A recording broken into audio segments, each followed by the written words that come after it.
تو یہ ہے کہ سبحان اللہ رب العالمین چاہے تو ہم سے ہمارا سب کچھ مانگ لے، وہ چاہے تو ہمارا ہم سے سب کچھ مانگ لے، سب کچھ لے لے وہ چاہے تو، اس لیے دیا ہوا اسی کا ہے، وہ لے لے تو ہمیں اعتراض کیا ہو سکتا ہے؟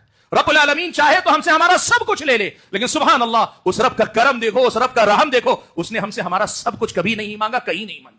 اللہ نے مال میں سے مانگا، تھوڑا مانگا۔ اللہ نے خواہشات کی بھی بات کی تو ساری خواہشات کو قربان کرنے کے لیے نہیں کہا۔ اللہ تعالیٰ نے قربانی مانگی تو بڑی چھوٹی چیزیں اور بڑی معمولی چیزیں مانگی۔ ہمیں یاد رکھنا چاہیے ہم اللہ کے مطالبے کے مطابق چاہے جتنی چیزیں قربان کر رہے ہیں، جو کچھ اسی کا دیا ہوا تھا اس میں سے کچھ حصہ اس کی راہ میں ہم قربان کر رہے ہیں، یہ تو ہماری سعادت ہے کہ اسی کا لے کر اسی کی راہ میں بندگی کر رہے ہیں۔ ہمارا اپنا یہاں کیا ہے؟ ہم نے محنت بھی کی ہے تو ہماری محنت سے ہم نے کمایا نہیں، محنت تو بہت کرتے ہیں، ہماری محنت کے ساتھ اس کی مرضی تھی تبھی ہم کما پائے۔ اس لیے بھائیو یہ مسئلہ یاد رکھو، قربانی دیتے ہوئے آدمی کو مشکل اس وقت پیش آتی ہے جب آدمی اس دنیا کے نعمتوں کو اپنا سمجھتا ہے۔ وہ سمجھتا ہے جیسے قارون نے کہا تھا انما اوتیتہ علی علم عندی، یہ تو میں نے اپنے علم کے بل پہ کمایا ہے۔ اور جب آدمی یہ سوچتا ہے نا یہ میرا ہے تو سوچتا ہے پھر رب العالمین کی راہ میں کیوں قربان کروں، کسی فقیر کو کیوں دوں، کسی ضرورت کی مدد کیوں کروں۔ لیکن سوچ اگر اس نقطے پہ آئے کہ دیا ہوا اسی کا تو ہے، وہ سب کچھ مان لے، سب کچھ دے بھی دیں گے تو ہمیں کوئی اعتراض کا حق نہیں، وہ تو اس کا کرم ہے، بڑی چھوٹی چیز مانگ رہا ہے، بڑی چھوٹی چھوٹی قربانیوں کی طلب رکھ رہا ہے۔